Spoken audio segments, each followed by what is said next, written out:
அப்ப கூப்பிட்டீங்களா? ஆமாம்மா, அந்த புரோக்கர் பையன் வந்திருந்தாமா. ஏமா என்னாச்சு? அப்பா கல்யாணம் வேணாம்னு உங்ககிட்ட நான் நிறைய வாட்டி படிச்சு படிச்சு சொல்லிட்டேன்ப்பா.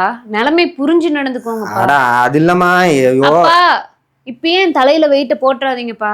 நிறைய எனக்கு ட்ரீம் இருக்கு. நான் நிறைய அச்சீவ் பண்ற வேண்டிய வேலை இருக்குப்பா. புரியுதுமா, இருந்தாலும் என்னோட அப்பா பக்கத்து வீட்டு அங்கிளை பாத்தீங்களா இல்லையா? அவங்க பொண்ணை பைலட் ஆக்கியிருக்காரு. நான் உங்களை ஏதாவது அந்த மாதிரி அடம் பிடிக்கிறேன்னா? எல்லாம் நானே பார்த்து பண்ணிக்கிறேன். கொஞ்ச நாள் புரிஞ்சு நடந்துக்கோங்கப்பா. இல்லம்மா, இதெல்லாம் நான் அப்பா சொல்றேன். நான் தூங்கி பல நாள் ஆகுது. நீங்க சாப்பிட்றதுக்கு எத்தனை வாட்டி கூப்பிடுறீங்க வந்தனா? அதுலயே புரிஞ்சுக்கோங்கப்பா. காலில் இருக்கிற செருப்பு கைக்கு வர்றது 7 மினிட்ஸ் ஆகாது. எடுத்து பிய அடிச்சு போட்டுருவேன். லேண்ட் புரோக்கர் வந்திருக்கான், உன் கையெழுத்த போட்டு போடினா என்னமோ ஓவரா உதார் விட்டுட்டு இருக்க. லேண்ட் புரோக்கர் தான் வந்தாரா? ஆமா. கல்யாண புரோக்கரு? எதுக்கு கல்யாண புரோக்கரு? திருமண வாழ்க்கைக்குப்பா. தெருவில் நிக்க வச்சிட்ட என்னைய. படிக்கிறேன் நீ இருக்கிற சொத்தெல்லாம் விற்க வச்சுட்டு இப்ப கல்யாணம் பண்ணிட்டு நீ போயிடுவ. நான் என் கஞ்சி குடிச்சு உட்கார்ந்து இருக்கணும்.